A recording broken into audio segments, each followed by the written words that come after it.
দাইলখিনি বনাবৰ কাৰণে মই 2 কাপ মাটি দাইল 5 ঘণ্টামান তিয়াই ৰাখিছিলোঁ। তাৰপিছত সেইখিনি ধুনীয়াকৈ ধুই ল'লোঁ, বাকলিখিনি আঁতৰাই ধুই ল'লোঁ। এতিয়া দাইলখিনি মই এখন কেৰাহীত দি দিছোঁ।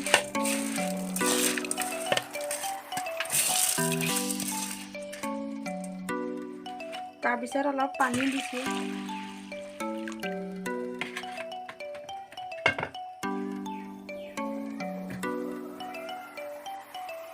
সোৱাদ অনুসৰি নিমখ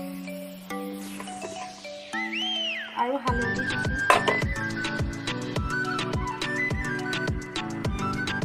এতিয়া এইখিনি হাই ফ্লেমত বইল কৰি থাকোঁ। এতিয়া মই কেৰাহীখনত অকণমান তেল দিছোঁ।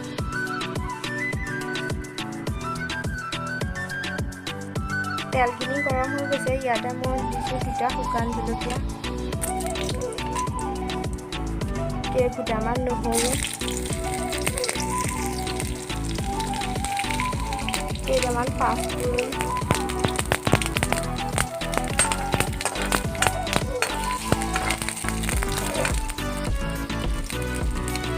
এতিয়া ইয়াতে দিছোঁ কেইটামান কাটি থোৱা বিলাহী।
বিলাহীখিনি সিজি গৈছে। এতিয়া আমি ইয়াতে দাইলখিনি দি দিম।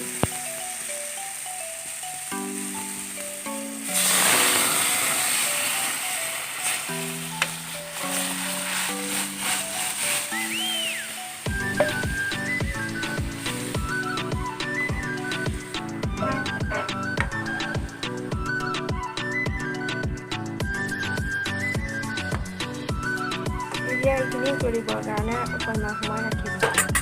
ইয়াতে আমি এতিয়া দিম অকণমান আদা, অকণমান মান ধনিয়া,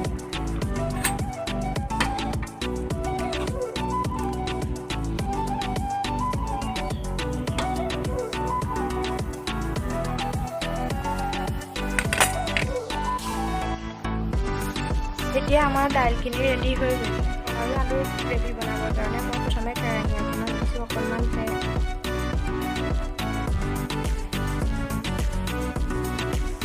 তেলখিনি গৰম হৈ গৈছে। ইয়াতে মই দিম পটল। ইয়াতে মই পটল আৰু আলুখিনি ফ্ৰাই কৰি লওঁ।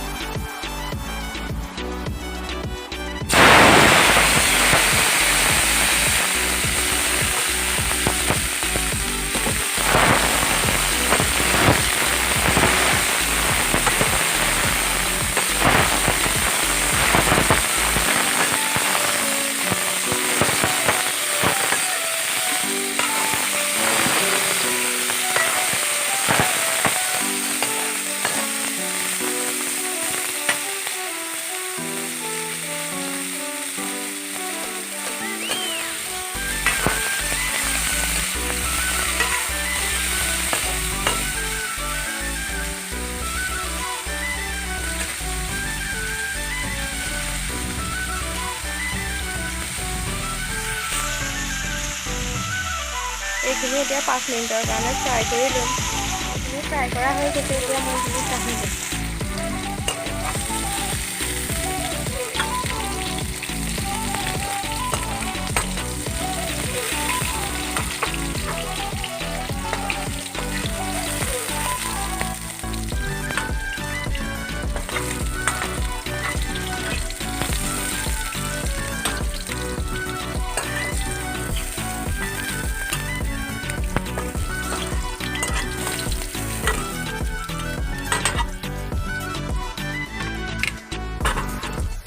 ইয়াতে এতিয়া দিম কাটি থোৱা পিঁয়াজ।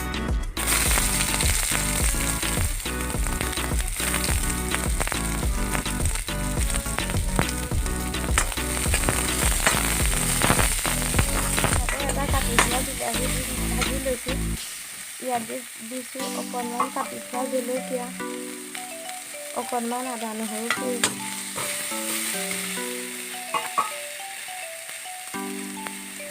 অকণমান ৰেড চিলি পাউডাৰ, অকণমান গৰম মছলা আৰু অকণমান মিট মছলা।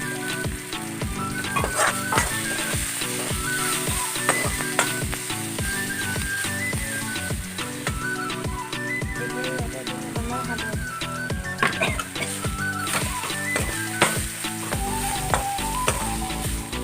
এতিয়া ইয়াতে কাটি থোৱা পটলখিনি এতিয়া ইয়াতে ভাজি থোৱা পটলখিনি দিম।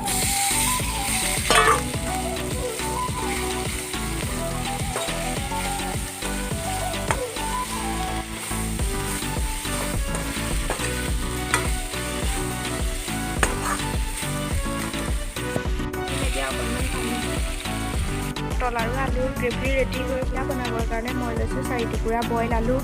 ইয়াতে আমি এতিয়া দিম অকণমান কাটি থোৱা কেঁচা পিঁয়াজ, ইয়াতে দিম অকণমান কাটি থোৱা আদা, অকণমান জলকীয়া,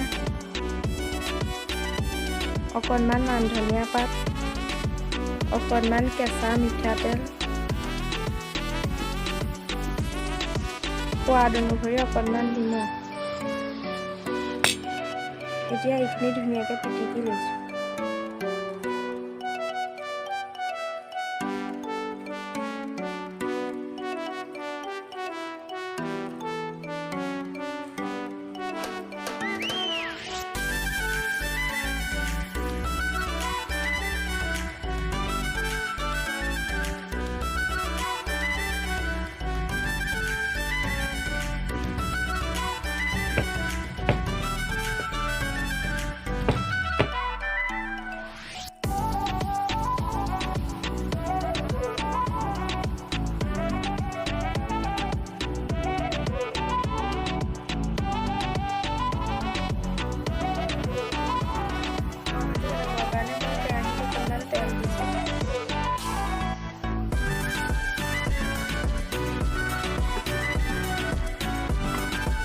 তেলখিনি গৰম হৈ গৈছে। ইয়াতে মই দিছোঁ অকণমান কাটি থোৱা পিঁয়াজ,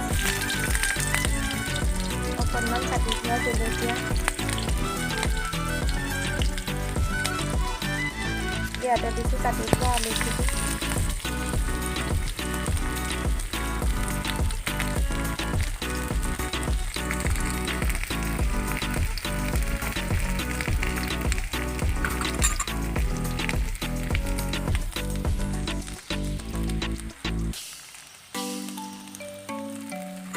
এতিয়া এইখিনি লৰাই থাকিম।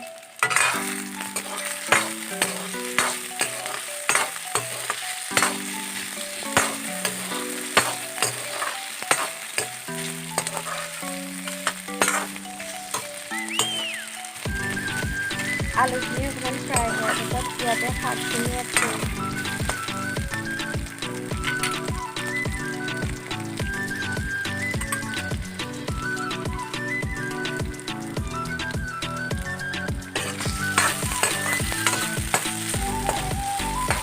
ফ্ৰাই হৈ গৈছে, ইয়াতে আমি কাটি থোৱা শাকখিনি এড কৰি দিম।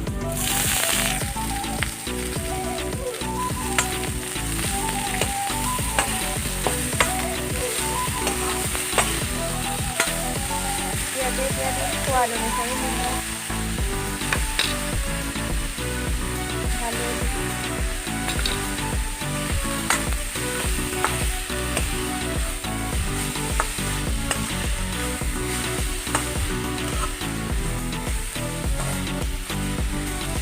এতিয়া সিজিবৰ কাৰণে ৰাখি দিম আমি ফ্ৰাই হৈ গৈছে ইয়াতে আমি কাটি থোৱা শাকখিনি এড কৰি দিম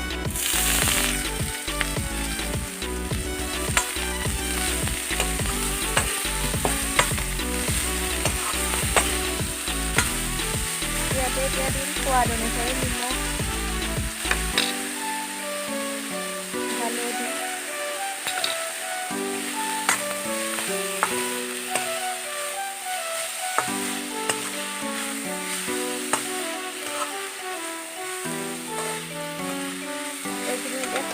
কাৰণে ৰাখি দিম মচুৰ দাইলৰ বৰ বনাবৰ কাৰণে আমি একাপ মচুৰ দাইল লৈছোঁ এয়া আধা ঘণ্টাৰ কাৰণে তিয়াই থৈছিলোঁ এতিয়া এটা মিক্সাৰ জাৰত আমি মচুৰ দাইলৰ যিখিনি তিয়াই ৰাখিছিলোঁ সেইখিনি দি লওঁ তাতে আমি দিম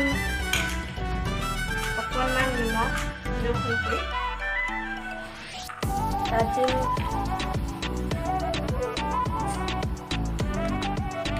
2-3টা কেঁচা জলকীয়া অকণমান আদা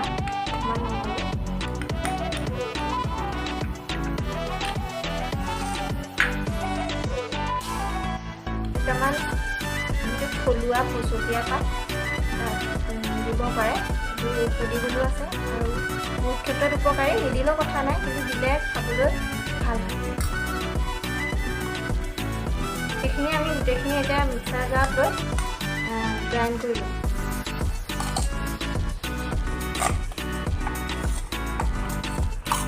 নিমখৰ পৰিমাণটো চাই ল'ব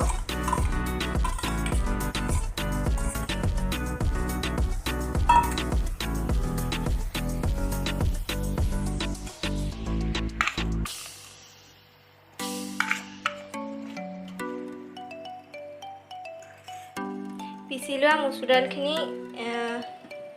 এইটো জোখৰ ৰাখিব বৰ বনাবৰ কাৰণে ইমানখিনি হৈ এইটো জোখৰ ৰাখিলে খাবলৈও ভাল হয় এতিয়া আমি এইখিনি বৰ বনাবৰ কাৰণে গেছত এখন পেন বহাই দিওঁ তাত আমি অকণমান মিঠাতেল দিছোঁ নিজৰ জোখ অনুসৰি দিব পাৰে আৰু মিঠাতেলৰ সলনি ইয়াত ৰিফাইন তেলো ইউজ কৰিব পাৰে কিন্তু চবৰে টেষ্টটো সুকীয়া হয় সেইটো কাৰণে মই মিঠাতেলতে প্ৰিফাৰ কৰিলোঁ আৰু মিঠাতেলতে বনাইছোঁ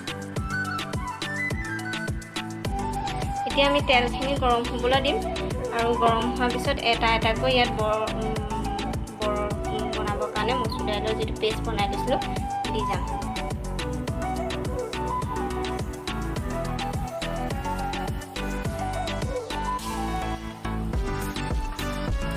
এনেকৈ কেতিয়াবা বনাই খাই চাবচোন খুবেই ধুনীয়া হয় খাবলৈ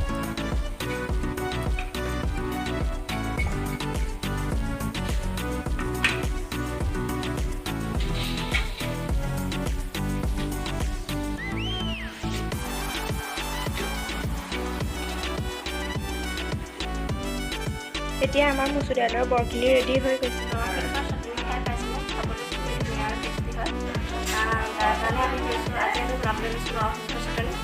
আৰু তাৰ কাৰণে আমি লৈছোঁ অলপমান নৰসিংহৰ পাত ইয়াতে আমি কোমল পাতটো ইউজ কৰিছোঁ কোমল পাতটো ইউজ কৰিব খাবলৈ ভাল হয় এতিয়া মিক্সাৰ জাৰত আমি দি লৈছোঁ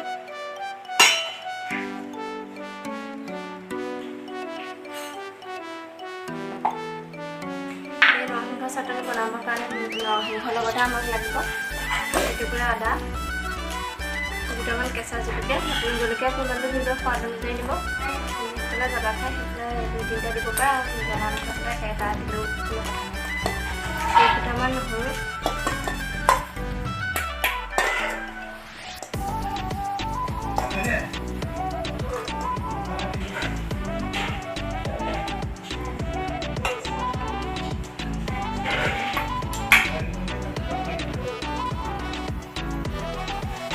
দিব লাগিব অকণমান নিমখ আমাৰ থালি ৰেডি হৈ গ'ল এয়া মাটি দাইল এয়া পটল আৰু আলুৰ গ্ৰেভি এয়া ভাত কেৰেলাৰ ভাজি এয়া আলু পিটিকা এয়া মচুৰ দাইলৰ বৰ এয়া আচাৰ এয়া নৰসিংহৰ চাটনি এয়া খাৰলি আৰু এয়া শাকৰ ভাজি লগতে পানী আৰু তামোল পাণ